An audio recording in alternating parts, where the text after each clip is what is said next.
Labbaik Allahumma labbaik labbaik. Assalamualaikum warahmatullahi wabarakatuh. Bapak Ibu, Duyufur Rahman, alhamdulillah kita ketemu lagi ya. Mudah-mudahan kita bertemu dalam keadaan sehat dan juga mudah-mudahan kita diberi kekuatan. Mudah-mudahan kita pun bisa menjalani ibadah saum ini dari awal hingga akhir dengan tumanina.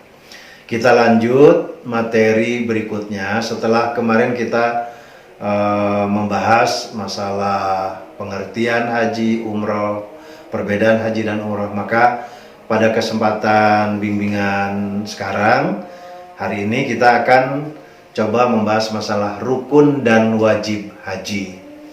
Sekali lagi, rukun dan wajib haji. Nah, ini ada perbedaan dalam ibadah haji itu, ada rukun dan wajib.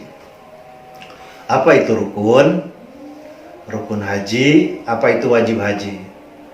Nah, kira-kira secara ringkas, rukun ini adalah satu pekerjaan pokok yang apabila salah satu saja dari rukun ini tidak dilaksanakan, maka batal hajinya dan tidak bisa diulang, kecuali tidak bisa diganti dengan yang lain, kecuali dia harus kembali lagi ke tanah air nunggu tahun berikutnya. Ini makanya harus hati-hati. Jadi rukun itu apabila salah satu rukun ini tidak dikerjakan, maka hajinya batal.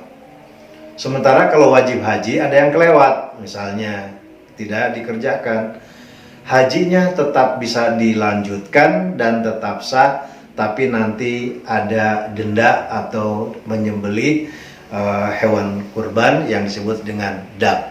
Nah itu ya, jadi rukun haji itu berisiko membatalkan ibadah haji, sementara wajib haji tidak membatalkan, tidak menggugurkan proses ibadah haji, tapi dia bisa diganti atau didenda atau membayar dam.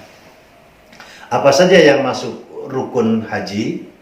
Rukun haji itu 1. Ihram, 2. Wukuf, 3. Tawaf, 4. Sa'i, 5. Tahallul, 6. Tartib.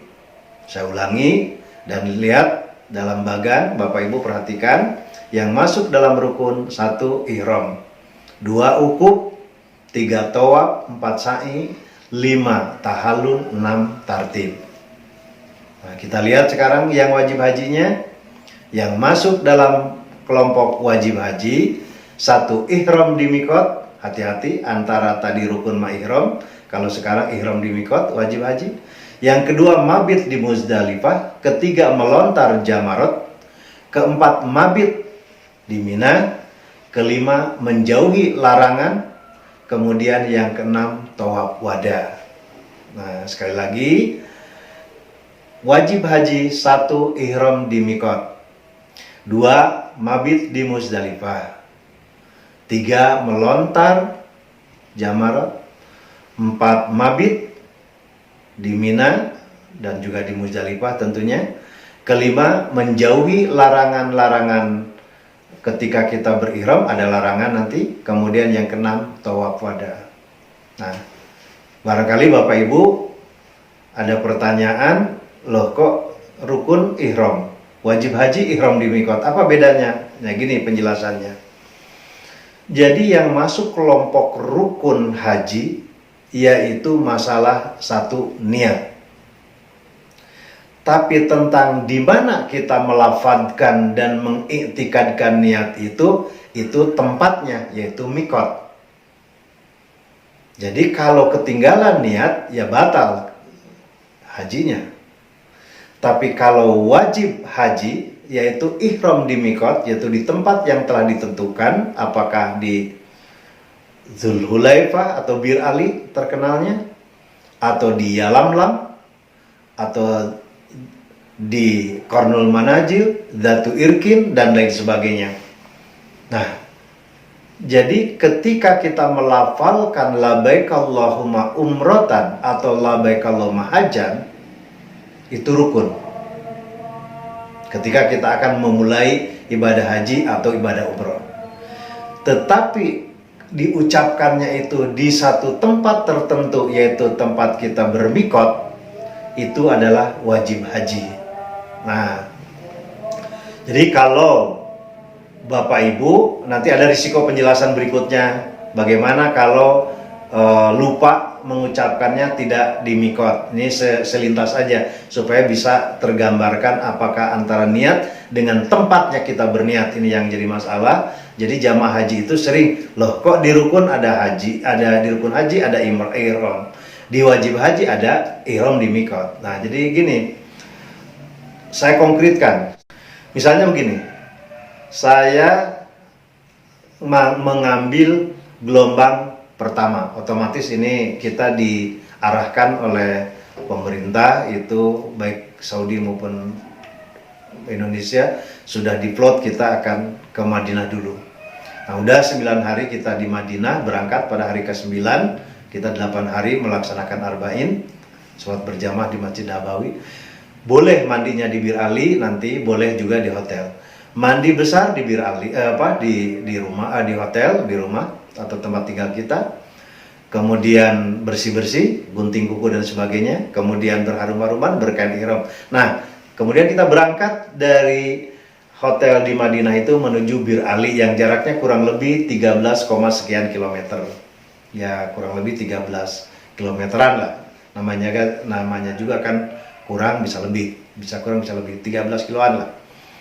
Nah, di situ kita masuk masjid, kalau yang masih punya wudhu, sholat sunat 2 rakaat, boleh tahiyatul masjid di situ, tahiyatul masjid, kemudian juga melaksanakan sholat sunat ihram. Nah, kemudian kita menyatakan di situ labbaik Allahumma umrotan dan labbaik Allahumma hajan bagi yang haji ifrad karena langsung haji. Tapi bagi yang umroh labbaik Allahumma umrotan. Nah, bisa dipahami. Jadi perbedaan antara ihram yang rukun haji dengan ihram di mikot ini yang sering membingungkan. Jadi ihram itu isi daripada rukun rukun haji itu ya harus ada ihram. Ya. Kemudian kalau di mana kita berihram atau berniat haji atau umroh, maka di mikot. Mikotnya mana? Bisa di Bir Ali, bisa di Yalamlam, bisa di Datu Irkin, bisa di Qur'an Manajil dan lain sebagainya. Nah, jadi yang rukun haji itu ihram, wukuf, tawaf, sa'i, tahlul, tartib. Kemudian ihram wajib haji, ihram di mikot, mabit di Muzdalifah, melontar Aqabah, mabit di Mina, menjauhi larangan apa yang dilarang pada waktu kita berihram, dan tawaf wada. Jadi sekali lagi penjelasannya, ihram dengan ihram di mikot perbedaannya gini. Jadi ihram itu isi daripada niat haji, rukun haji ini, yaitu niat yang berihram. Sementara mikot itu tempat kita berniat, tempat kita melafalkan labbaik Allahumma hajan, labbaik Allahumma umrotan. Gitu. Nih, bisa dipahami? Bisa ya? Nah, jadi boro-boro anu mupingkeun ya teh nu nyarios lagi bingung nerangkeun ka ibu-ibu nu can ka muka engkewe lah. Di sana kita akan ketahuan, oh iya ini yang dimaksud dengan ihram di mikot. Jadi sekali lagi supaya tidak lupa, rukun haji itu satu berihram atau garis miring niat lah, kira-kira gitu gampangnya. Jadi niat itu ya rukun, kalau tidak diniatin ke sana ngapain, mau belanja. Nah, udah niat aja gitu. Nah, yang kedua pekerjaannya ya wukuf, tawaf, sa'i, tahlul dan sebagainya. Nah, yang wajib haji itu ihram di mikot. Jadi ketika kita melafalkan niatnya itu ada tempatnya, tidak boleh sembarangan. Ya, tempatnya ya bisa di Bir Ali, bisa di Jeddah, bisa di mana-mana, kira-kira ada 6 atau 7 tempat ya. Nah, kemudian mabit di Muzdalifah, melontar Aqabah, melontar yang tiga-tiganya, mabit di Mina, kemudian menjauhi larangan, tawaf wada. Nah, itu termasuk kepada wajib haji. Nah, perbedaannya apa? Ini berisiko tadi, seperti yang disampaikan di awal. Kalau rukun haji ini risikonya berat, makanya harus hati-hati. Jika ada amalan satu saja yang ketinggalan, apakah tidak niat, apalagi tidak wukuf, itu puncaknya haji. Tawaf enggak, sa'i enggak. Nah, tertinggal saja, sudah batal hajinya, maka kembali ke tanah air, tahun depan lagi haji lagi. Nah, kalau bisa, sekarang nunggunya 12 tahun. Mau gimana bisa tahun depan, berarti kegagalan ini kegagalan seumur hidup, tidak ada peluang lagi. Usia kita 70, tambah 12, 88, mending kalau nyampe, kalau enggak, nah makanya hati-hati. Nah, kemudian kalau wajib haji ada yang ketinggal, misalnya, oh tadi supir bisnya bablas, tiba-tiba di tengah perjalanan antara Mekah Madinah baru ingat. Nah, itu ada nanti bagaimana jalan keluarnya, bisa balik lagi, bisa ini, bisa ini. Nah, hajinya tetap, tetapi ada risiko pembayaran menyembelih hewan kurban, atau juga kita melaksanakan dam. Saya kira itu saja pertemuan yang ketiga ini. Kedua ya? Ketiga ya.